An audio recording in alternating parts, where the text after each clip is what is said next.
Hello everyone, this is Kestrel.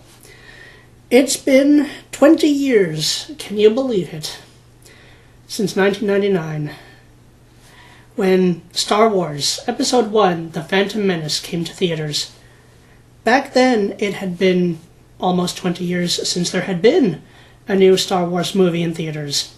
Episode 6, Return of the Jedi, was released in 1983, so that's about 16 years. That people were hyped for a new Star Wars movie. We genuinely, for almost that entire time, did not know whether a new Star Wars movie ever would be made. There were books. The Star Wars Expanded Universe first began in 1978 with the release of Splinter of the Mind's Eye, a story put together from a jumble of original ideas of a sequel to A New Hope, which was originally just titled The Star Wars. After that, a long line of expansion material written by multiple authors came out. Books, comics, games, fanfiction, although fanfiction at this time was almost entirely unauthorized and looked down upon, except for stories that went by and were okayed by the original author, in this case George Lucas, to be turned into publications that would come to make up the widely loved Star Wars Expanded Universe. Considered canon by all definitions except when they contradicted the films, but authors took great heart and care to minimize that. But the making of any new movies was very uncertain for a long time, until the late 1990s when Lucas confirmed that he was going to be working on the prequel trilogy. So, I'm going to talk about The Phantom Menace. I'm going to get to a lot of Star Wars material, actually. I'm going to be looking at both the movie and the book. I think it's the only one of the three prequels that I actually have the DVD of. I might do a show where I watch the movie and comment it as I go. I'm going to be looking at the book too, so this is just going to be from what I remember and look up of the book and movie. Watching the movie, we begin reading the opening crawl, which talks about trade disputes, and while some people went, huh? At that, at first sight, I, as well as a good percentage of others, thought to themselves, well, this is supposed to be a story about wars among the stars, and that is one way in which wars can start, so let's see where it all goes. Let's give it a fair chance. The novelization was written by Terry Brooks, the author of the Sword of Shannara books and the Magical Kingdom of Landover series, as well as a small handful of other titles, and the novelization of the movie Hook, as in Captain Hook. A very different universe, but interesting. As is very often the case, the book is better than the film. The first chapter of the novelization, written by Terry Brooks, is a very vividly detailed narration of Anakin pod racing, what he feels when he's pod racing and why it's important to him. It sets up that it is his escape from the harshness of his slave life on Tatooine. And since he has such a talent for it, it's when he can fully be himself, when he can enjoy being in that hair-thin zone between life and death. He is in his zone when he's pod racing. This is the race referred to in both the books and the movie, where Anakin smashed up the last pod, as Watto says, even though it's clear, reading the events described in the book, that Sebulba did sabotage his focus, which, as it's pointed out, of course he did. Cheating is how he wins. It's one of those worlds where most competitors just don't care about honor. And if you know much about life on Tatooine, it's very harsh. Liquid of any kind is hard to come by. That's why there are a number of moisture farms. The planet is so barren that they have to pull water from out of the air and maybe from deep underground. I suppose that's possible. The way the expanded universe explains it, Tatooine was actually once a lush rainforest world, but a species called the Rakata bombarded it about 21,000 years before the events of the films, turning into sand, a world... Oh, wait. 20,000 years. I think it's about 25,000 years, actually. So, turning the whole planet into a sand world, where the only shade and wetness, dampness, moisture is in the caves, in deep underground, and thinly dispersed in the air.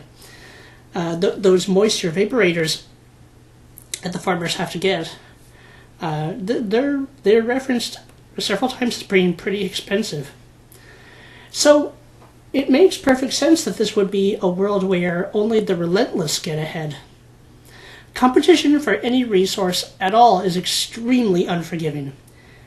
And so anyone that lives by an unwavering code of honor, as heroic characters will usually try to do, often find themselves getting sabotaged and backstabbed, adult or child, just like the real world.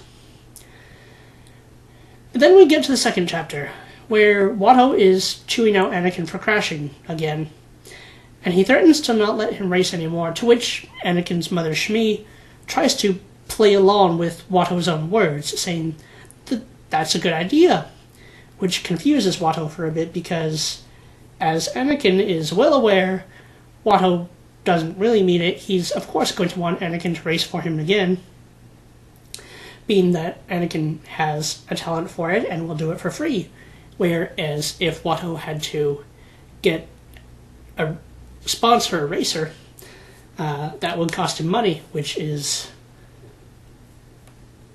also sparse on Tatooine.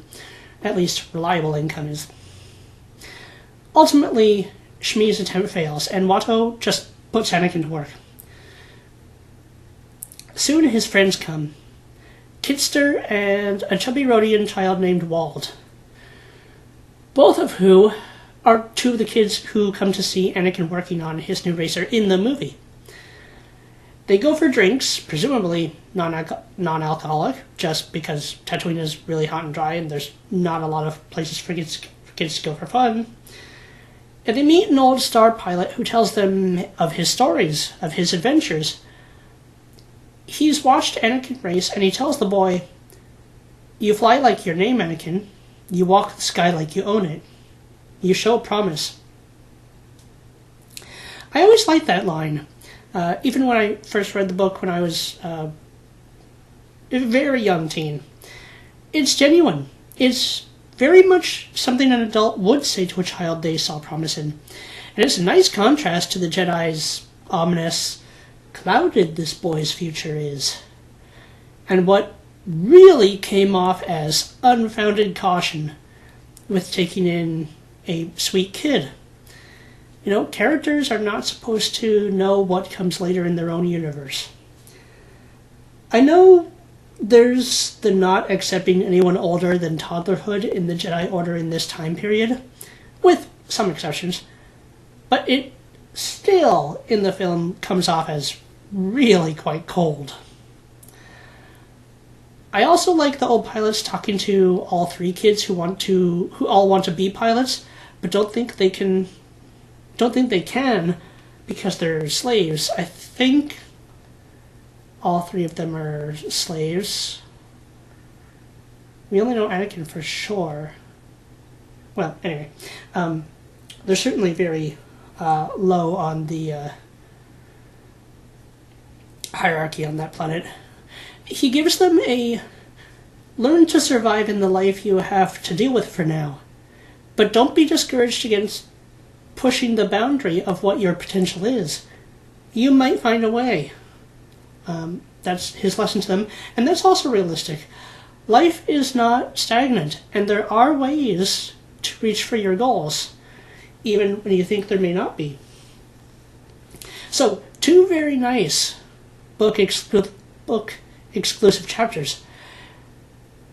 Afterwards, chapter 3 is the chapter where the movie begins, with the Republic cruiser carrying who we will be introduced to as Qui-Gon Jinn and Obi-Wan Kenobi to the Trade Federation ship in an attempt to negotiate a solution to the blockade of Naboo. And this, as I read from page 26, is the first clue into the position the Jedi Order finds itself in this era. I quote, "In theory, the Jedi Knights served the Supreme Chancellor, responding on his direction to life-threatening situations. But any interference in the internal politics of the Senate's member bodies, particularly where an armed conflict between the worlds was involved, required Senate approval." So, gradually since the 7th and final Battle of Ruusan, which was finally described in detail for us at the end chapters of the book Darth Bane, Path of Destruction, the Jedi at the end of the war, in which they were deceived into thinking the Sith were extinct, afterwards switched from being warriors to being pretty much what Qui-Gon and Obi-Wan are in this story. Ambassadors, who would be called in by the galactic government to step in delicate situations, occasionally having to carry out investigations or rescue missions. At times, their missions would unfold to becoming much more than that, but they're never starting out intending to do much more than protect and negotiate, which, while admittedly in line with what the light side of the Force tries to do, solve conflicts with minimal warfare. But the problem being, they were answerable to the government, and in time, all governments stagnate, become too corrupt to get anything done intelligently, though they still have plenty of capacity to destroy.